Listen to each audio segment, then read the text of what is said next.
traer para la iglesia en esta noche. Así que quería compartirla con ustedes.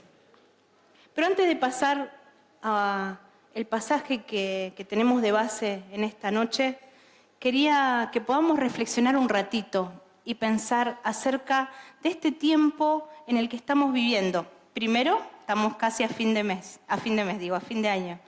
Y varios de con los que estaba hablando, y no solamente con hermanos que estaban en el día de hoy, sino en la semana también, hermanos con los que estuvimos viéndonos, charlando, veíamos algo en particular, y es que es un tiempo de cansancio, ¿no es cierto? Es un tiempo en que se ha acumulado un montón de cosas y que llegamos a una etapa en la cual sentimos lo que hoy en día llamamos estrés.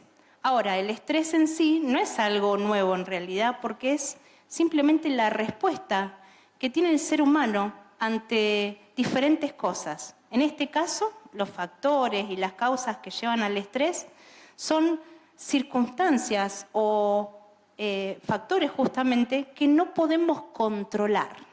Esa cuestión es algo general, ¿o no? Como seres humanos siempre intentamos controlar todo. Puede ser por muchas situaciones, puede ser por exigencias laborales, académicas, puede ser por exigencias también de conflictos dentro de la familia, puede ser también por exigencias financieras, ¿no es cierto? Estamos en una situación precaria, económica, todas estas cuestiones que pueden llevar a perder el control o sentir por lo menos que no tengo el control de esas cuestiones. Eso es lo que se define como estrés. El momento en que reaccionamos, claro, el problema es cómo reaccionamos, el momento en que reaccionamos ante esas exigencias. Y hoy quería que podamos hablar de eso, que el Señor pueda darnos una palabra que venga de Él, para que cada uno de nosotros pueda depositar su confianza en el Señor y pueda preguntarme, bueno, ¿cómo es la reacción que yo tengo a estas exigencias y cómo debe reaccionar un hijo de Dios? Y que Dios hoy nos pueda dar su descanso. Amén. Que Él pueda darnos ese descanso, que es un descanso especial. No es el mismo que podemos encontrar por nuestras fuerzas o que podemos encontrar en el mundo. Es algo totalmente diferente y es realmente un descanso que sobrepasa nuestro entendimiento. Vamos a ver entonces la historia del pueblo de Israel. Como dije antes, el estrés no es nuevo, nada más que la palabra para definirla y la cantidad de, digamos, consecuencias que se agrupan en una persona que genera esta respuesta, sí es nueva, ¿no es cierto? Esta definición de estrés es nuevo desde el punto de vista de todas las reacciones que nos da. A nivel físico, trae malestares que llegan hasta enfermedades físicas, puede llegar hasta enfermedades mentales cuando se mantiene en el tiempo, situaciones de estrés y estar de alguna manera expuestos a esas exigencias continuas, ¿sí? Cuando ya se mantienen en el tiempo y llega a ser algo crónico. Obviamente que también trae consecuencias espirituales. Obviamente que haber perdido el control, y no solamente haber perdido el control de esas situaciones y llegar a las consecuencias del estrés, nos llevan a esas cuestiones, sino que también hacen que yo me aleje del Señor de alguna manera. ¿Sí? Porque la clave de todo es justamente lo que vamos a ver en estos pasajes. ¿Qué es lo que tenemos que hacer como hijos de Dios? ¿Sí? Así que eso es lo que quiero compartir con ustedes en esta noche. Y nosotros venimos hablando acerca de la oración. Y ya ahí tenemos la gran respuesta, ¿no? El poder estar enfocados en la oración. Pero yo le puse así, enfocados en una espera activa. ¿Sí? No es cualquier espera, no es esperar de cualquier manera, sino de manera activa. Y quiero que vayamos al pueblo de Israel. Resulta que el pueblo de Israel, buscando en Éxodo 32, en esa época el pueblo ya había sido liberado por parte de Dios. Ellos habían visto las manifestaciones de Dios de todas esas maneras que conocemos, así como el pueblo logró salir de Egipto, a través de las 10 plagas, a través de esa persecución en el desierto, hasta que ellos llegan al pie del monte Sinaí y el Señor le estaba preparando una organización a nivel nacional, ¿sí? Él estaba organizando las leyes que iban a fundamentar esta nueva nación Israel, que en este punto estaba liderada por Moisés. Ahí en Éxodo 32 vemos qué sucede. Vamos a leer algunos versículos primero. Del 1 al 6, dice así: cuando el pueblo vio que Moisés tardaba en bajar del monte, porque él había ido a organizar con Dios todas esas leyes, la gente se congregó alrededor de Aarón y le dijeron: levántate y haznos un Dios que vaya delante de nosotros. En cuanto a este Moisés, el hombre que nos sacó de la tierra de Egipto, no sabemos qué le haya acontecido. Y Aarón, que era el colaborador en este caso de Moisés, les dijo: quitad los pendientes de oro de las orejas de vuestras mujeres, de vuestros hijos y de vuestras hijas, y traédmelos. Entonces todo el pueblo se quitó los pendientes de oro que tenían en las orejas, y los llevaron a Aarón, y él los tomó de sus manos y les dio forma como buril, e hizo de ellos un becerro de fundición. Y ellos dijeron: este es tu Dios, Israel, que te ha sacado de la tierra de Egipto. Cuando Aarón vio esto, edificó un altar delante del becerro. Y Aarón hizo una proclama diciendo: mañana será fiesta para el Señor. Y al día siguiente se levantaron temprano y ofrecieron holocaustos y trajeron ofrendas de paz. Y el pueblo se sentó a comer y a beber y se levantó a regocijarse. ¡Qué locura! La verdad que leemos el pasaje y nosotros decimos: pero ¿cómo el pueblo de Israel pudo hacer algo así?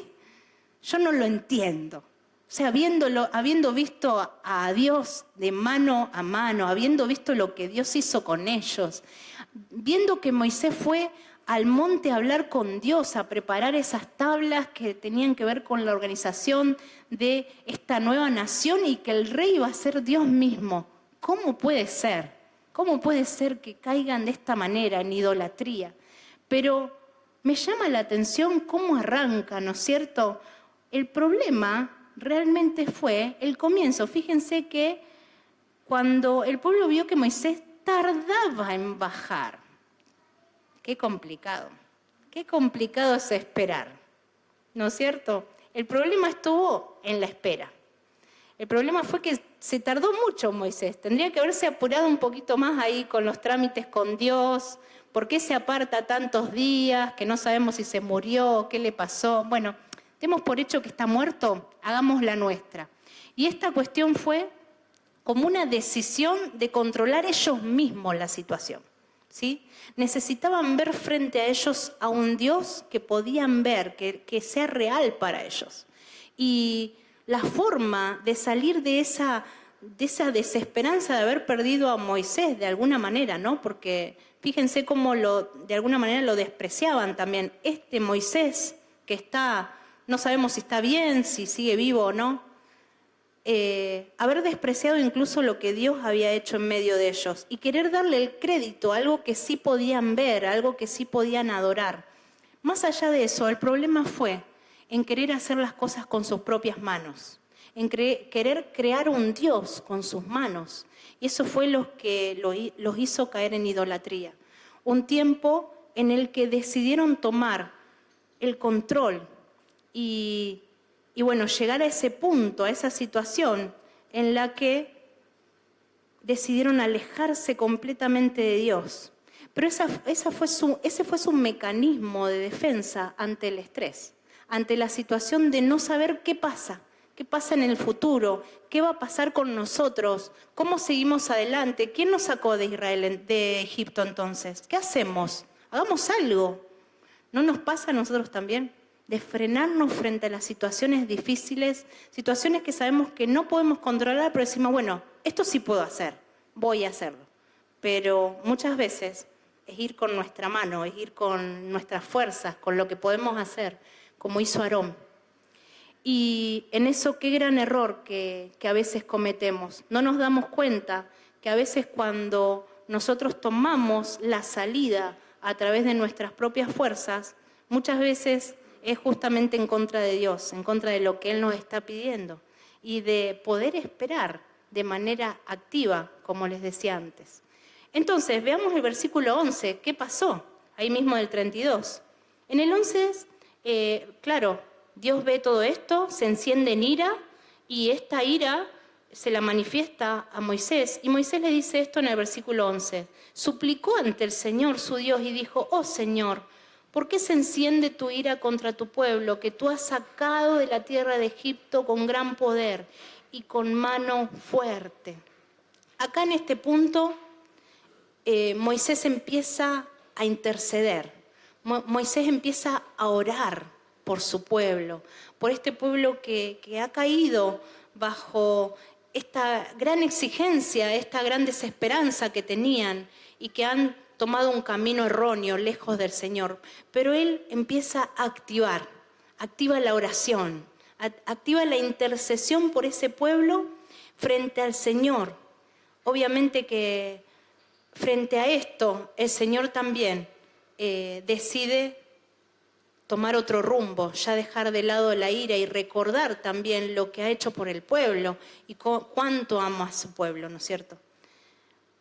Seguido a esto, llegamos al capítulo 33. Aún así, a mí me llama la atención que el pueblo de Israel había sido infiel de tal manera, idólatra y pecador, y aún así Moisés intercede por ellos.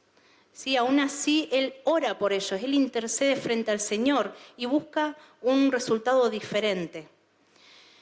En el capítulo 33, desde el 12 al 16, esta es la respuesta que tiene Moisés. También está orando, dice: Moisés dijo al Señor: mira, tú me dices, haz subir a este pueblo, pero tú no me has declarado a quién enviarás conmigo. Además has dicho: te he conocido por tu nombre y también has hallado gracia ante mis ojos. Ahora pues, si he hallado gracia ante tus ojos, te recuerdo que me hagas conocer tus caminos para que yo te conozca y halle gracia ante tus ojos. Considera también que esta nación es tu pueblo. Es lo que nos sucede a nosotros a la hora de querer, de alguna manera, controlar lo que nos va a suceder en el futuro. Es querer saber, Señor, ¿qué vas a hacer con nosotros? ¿Qué es lo que tenés en tus planes? Mostrame tus planes, ¿cuál es tu voluntad? ¿Qué es lo que querés hacer con nosotros? ¿Y qué le responde el Señor? Y me encanta la respuesta. Versículo 14, dice, Él respondió, Dios, ¿no es cierto? Mi presencia irá contigo y yo te daré descanso. Entonces le dijo Moisés: si tu presencia no va con nosotros, no nos hagas partir de aquí. Pues ¿en qué se conocerá que he hallado gracia ante tus ojos, yo y tu pueblo? ¿No es acaso en que tú vayas con nosotros para que nosotros, yo y tu pueblo, nos distingamos de todos los demás pueblos que están sobre la faz de la tierra? Qué hermoso, porque cuando el Señor te da descanso, su presencia está con vos, es notorio para el resto de los pueblos. Es notorio para el mundo que vive una vida diferente, que vive en un estrés diferente. Es notorio. Es una posibilidad que nos deja, ¿no es cierto?, esta promesa.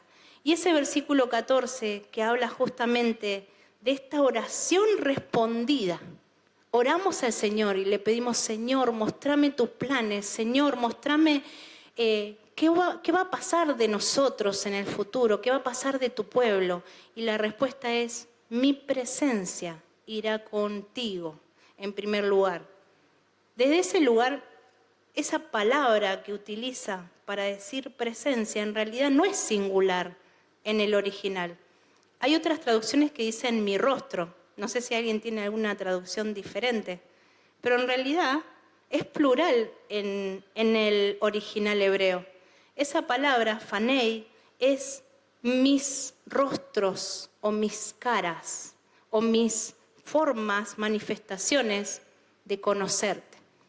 Esta idea de presencia se traduce así debido a que son muchas caras que podemos ver de Dios, pero porque Él es todo en nuestra vida. Porque Él de alguna manera va a abarcar todo en nuestra vida, nuestro futuro, nuestro presente, y también abarca nuestro pasado. Abarca cada parte de nuestra vida alrededor nuestro. De esa manera dice: mi presencia irá contigo. Imagínense a un Dios que se manifiesta a la vida de Moisés y lo envuelve de tal manera que él pueda caminar con tranquilidad, que frente al liderazgo difícil que está teniendo con este pueblo que es pecador, que es duro, el Señor está con él. Y esta promesa de que su presencia estará con él incluye esto, ¿no? De que va a estar en todos los ámbitos, alrededor de él y en todas sus maneras. Esa idea de rostros en plural es porque Dios nos permite conocer de él partes de él, porque obviamente nuestra mente, nuestro corazón no puede conocer a un Dios completo, él es infinito. Lo conocemos en nuestra experiencia de adoración, lo conocemos en nuestros encuentros de oración. Ese es en ese momento en que vos podés ver caras de él, una cara de compasión, una cara de amor, una cara de consuelo, otra de fortaleza, otra de una roca que te sostiene, que te da fuerzas, que no te deja resbalar. Esas son las caras del Señor. Ahora, cada uno de nosotros puede ser que haya vivido diferentes caras, pero nunca se agotan. Eso es lo hermoso de entrar en comunión con Él, de querer buscarle, de querer estar en oración con Él, encontrarme con Él, de querer adorarle. Es que no se agota en un solo momento, en una sola experiencia de adoración, sino que en cada una de ellas el Señor se manifiesta de otra manera. Y en esta noche, Él quiere causar en nosotros, y eso es lo que significa este verbo te daré. No como en nuestro idioma, en el idioma hebreo, el verbo trae involucrado un sentido a cómo se da la acción. En este caso, es causativo, quiere decir que hay alguien que realiza la acción para que se produzca en el otro algo, ¿sí? Eso es causativo. Entonces, lo que Dios dice es que con su presencia, con sus caras, con eso que nos va a envolver, va a provocar en nosotros un descanso que es sobrenatural, porque viene de Él, porque viene de esa confianza de saber que Él camina con nosotros, alrededor nuestro, de todas las maneras en que nos permitió conocerle. Y ese descanso es una paz sobrenatural que nos va a permitir enfrentar los desafíos que tenemos por delante en el desierto. Fíjense que todavía les tocaba años y años de éxodo. Todavía tenían que enfrentar muchísimos desafíos en ese desierto. Esa incertidumbre, aunque tenían una promesa, sabían que llegarían a ese lugar, esa tierra prometida, pero también sabían, ya por una disposición, que las generaciones que habían salido no iban a ser las mismas que entrarían en la tierra. Entonces, tenían mucho por delante, tenían que sobrevivir al desierto, tenían que mantenerse firmes en la fe. Y el Señor viene a decir esta palabra, ¿no? Esta palabra que también nos llega a nosotros, que la presencia de Él respalda nuestra vida, respalda nuestro caminar, ¿sí? Él va a caminar con nosotros, Él va a darnos ese descanso. Y me hacía acordar este pasaje a otro momento del pueblo de Israel, un momento en el que ellos estaban lejos de su casa, lejos del templo, que representaba estar en la presencia de Dios, estar en comunión con Dios. Era el tiempo en que estuvieron en el exilio de Babilonia. Sí, esto es posterior, bastante tiempo después. El pueblo de Israel es llevado al exilio en Babilonia y durante muchos años estuvieron en aquel lugar, generaciones también pasaron, y hubo un momento en que la desesperanza, la angustia de estar lejos de nuestro hogar, estar perdiendo, desarraigándonos poco a poco de quiénes éramos, de nuestra identidad como hijos de Dios, como pueblo escogido, lejos del templo, con esa posibilidad que tenían de adorarle, de servirle, de conocerle en ese lugar, nuevamente un pueblo que está pasando por circunstancias de dificultad, un pueblo que está exiliado, lejos. Antes estaban en el desierto, dificultades y escombros en el camino. Ahora están lejos, en el exilio. ¿Te sentiste alguna vez lejos? Lejos de su hogar, de ese hogar en el que está el Señor, de ese lugar donde está Él, ¿sí? Lejos de su presencia, de esa comunión, aun cuando a veces no dejamos de buscarle, nosotros mismos ponemos esa lejanía.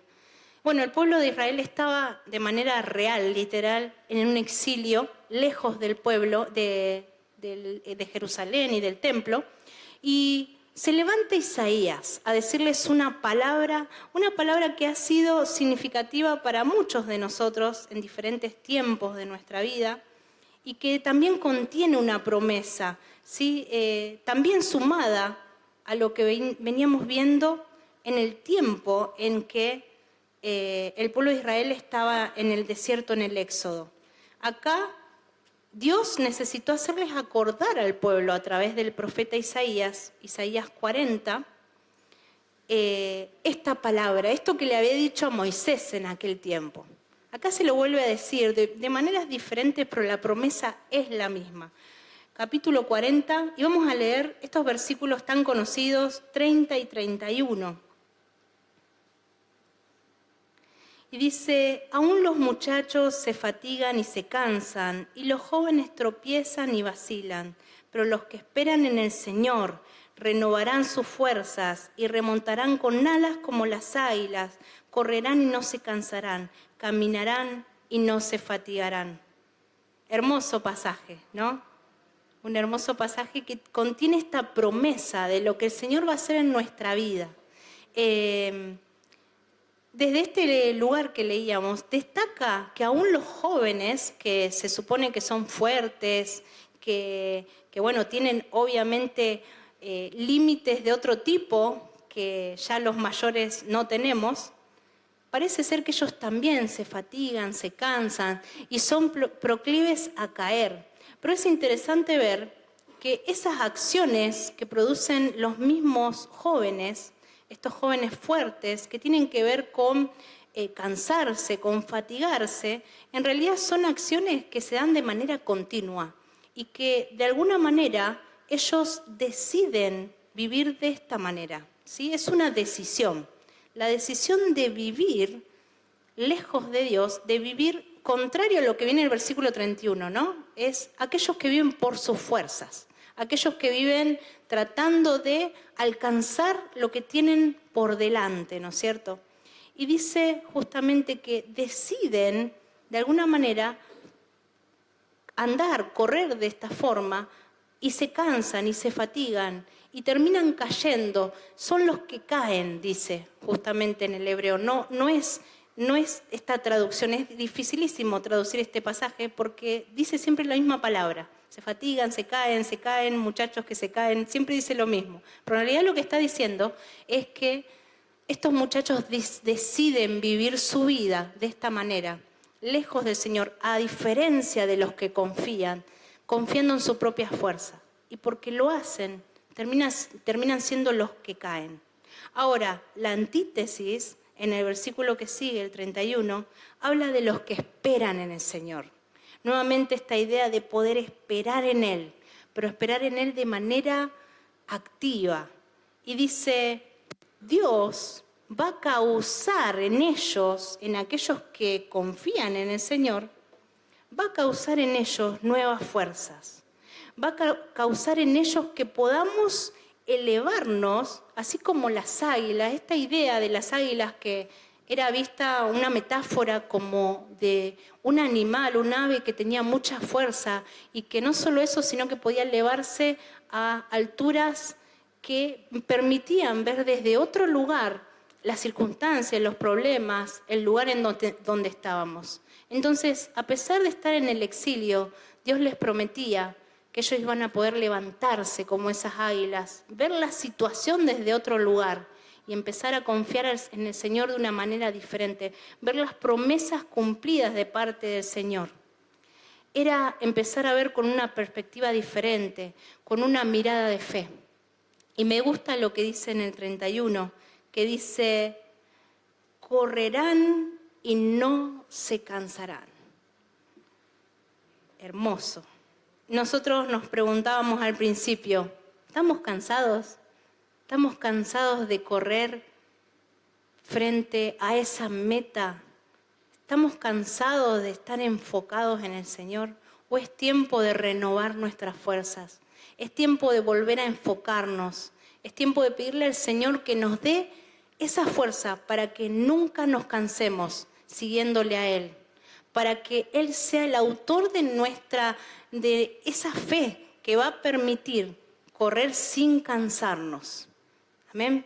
Y si estábamos cansados físicamente, si estábamos cansados mentalmente, espiritualmente, que el Señor venga a renovar cada ámbito de nuestra vida. Fíjense que habla de las fuerzas, porque es consciente de que nuestro cuerpo decae, desfallece, pero con sus fuerzas podemos enfrentar cualquier situación. Entonces el Señor viene para darnos una promesa en tiempos de desierto, para darnos una promesa en tiempos de lejanía, de estar lejos de Él. Pero también viene para darnos una promesa en tiempos de tristeza. Y todo esto que veníamos charlando me hizo acordar un tiempo en el cual los discípulos vivieron justamente de esa manera. Y hay un pasaje en Juan 20, 19 al 21, que habla de ese tiempo en el que los discípulos estaban desanimados, agotados, con desesperanza, con una profunda tristeza. Y no solo eso, también miedo y confusión, porque en ese momento ellos creían que Jesús iba a ser aquel Mesías, aquel que los iba a liberar, pero en vez de eso lo habían crucificado. Este es el punto justo en el que había sido la crucifixión, pero ellos todavía no habían visto la resurrección. Entonces, en ese momento de desconcierto, de no saber qué sucedía, la tristeza los invadía. Y yo creo que también tiene que ver con algo que a nosotros nos lleva a tiempos de estrés. El mantener una tristeza, una herida dentro de nuestro corazón, algo que no podemos sanar completamente y a veces no dejamos que el Señor cause en nuestra vida sanidad. Y dejamos que esa tristeza se profundice. Y ellos tenían las promesas. Y nosotros también tenemos las promesas. Pero igual habían dejado que la tristeza los invadiera. Que el olvido de la promesa haya venido sobre ellos y no permitiera que su mente pudiera tener esperanza, sino que en vez de eso se mantenían en ese lugar. Entonces el versículo 19 dice así: entonces, al atardecer de aquel día y el primero de la semana, y estando cerradas las puertas del lugar donde los discípulos se encontraban por miedo a los judíos, Jesús vino y se puso en medio de ellos y les dijo: paz a vosotros. Qué hermosas palabras. Y después dice, y diciendo esto les mostró las manos y el costado. Entonces los discípulos se regocijaron al ver al Señor. Jesús entonces les dijo otra vez: paz a vosotros. Como el Padre me ha enviado, así también yo os envío. Hermoso. Esas son las palabras de Dios. Leímos palabras de Dios en el desierto. Leímos palabras de Dios a través del profeta Isaías en el exilio. Y vemos las palabras del mismo Jesús viniendo a romper ese círculo en el que estaban los discípulos, a traer algo diferente al tiempo de desesperanza y tristeza. Y es esa paz que viene de Él. Es lo único que necesitaba decirles, pero a la vez los envió. Y ese es justamente nuestro desafío para esta noche. Que podamos vivir su paz de tal manera que también podamos cumplir esa misión que tenemos. Que también podamos correr sin fatigarnos. Que también podamos cumplir ese deseo, ese propósito de parte de Dios y no perderlo en la tristeza, así como los discípulos lo habían perdido. Enseguida en la otra hoja, en Hechos 1:14, dice, todos estaban unánimes, entregados de continuo a la oración, junto con las mujeres y con María, la Madre de Jesús, y con los hermanos de él. Esa es la espera activa de los discípulos. Reconocieron que Jesús había venido a traerles paz, que Él estaba vivo, que Él venía a cumplir su propósito en sus vidas. Entonces esperaban en oración continua, unos con otros, unánimes. Unánimes quiere decir en un mismo ánimo, en una misma fe, ¿sí? con un mismo deseo. Realmente el Señor hoy nos desafía a que podamos ser esos discípulos por los cuales Él oraba, Él intercedía, día y noche, sabemos que Él lo hacía. Intercedía al Padre por sus discípulos. Y en esa hermosa oración que tenemos de parte de Jesús en Juan 14, Él dice en el versículo 27, la paz os dejo, mi paz os doy. No os la doy como el mundo la da. No se turbe vuestro corazón, ni tenga miedo. Amén. Él viene a traer una paz que es diferente a la del mundo. Y si sentimos cansancio, es ahí donde tenemos que encontrar el descanso. Es ahí donde tenemos que encontrar la paz. Y que hoy pueda ser un día en el cual aprendamos a esperar las promesas de Dios de manera activa, en comunión con Él, en una oración continua, en poder animarnos unos a otros y que justamente la realidad de su presencia sea tangible en su pueblo de tal manera que otros la vean, que podamos transmitir también esa paz a aquellos que no la tienen, ¿sí? Que podamos ser aquellos también que cumplen ese propósito que Jesús tenía al enviarnos. Que pueda ser el motivo de esta noche, ¿no es cierto?, de poder congregarnos en este lugar. Voy a pedir a los músicos si quieren pasar, pero si algo me llamaba la atención en este tiempo es justamente eso, ver cómo tantas personas están sintiendo esta desesperanza, caos en su mente, mucha aceleración de un montón de cosas que suceden, mucho descontrol de las situaciones que pasan y a la vez el poder encontrar en el pueblo de Dios, en la oración, en la comunión con Él, en la adoración, una paz que es diferente, ¿no es cierto? Que puede sobrepasar incluso nuestras palabras, porque el Señor va con vos, porque el Señor está en medio del lugar en el que vas. Y nos queda esa promesa, mi presencia va a ir con vos. Él está alrededor tuyo, guiándote. Y Él viene a provocar descanso. Amén. Esa es la palabra que Él trae para nosotros hoy. Te invito a que puedas cerrar tus ojos y sentir el abrazo del Señor. Sentir que toda carga, toda situación hoy queda en sus manos. Y Él es el Rey que pasa por delante, no un becerro, no algo puesto por nuestras fuerzas. Él es el Rey que está delante tuyo, provocando con su paz tu descanso.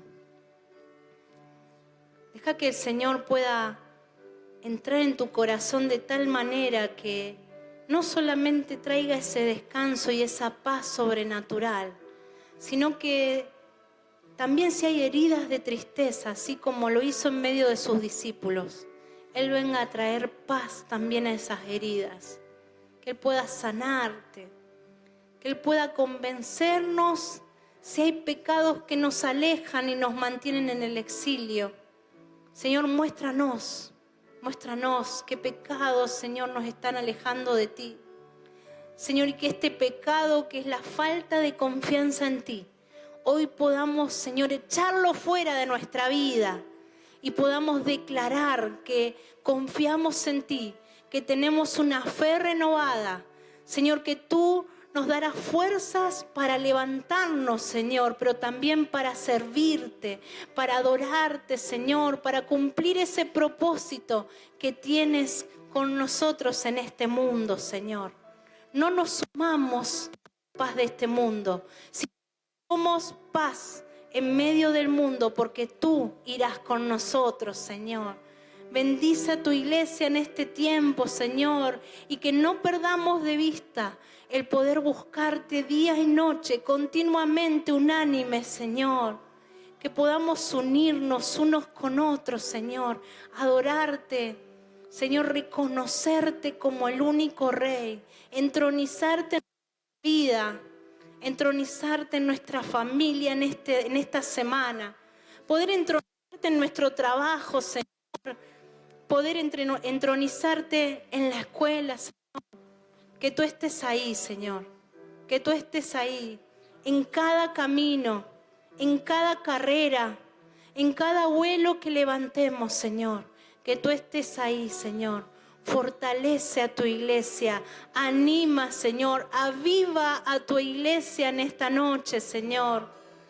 Que el fuego pueda quemar en nuestros corazones de tal manera que queramos servirte más y más, con una fuerza renovada y diferente, Señor.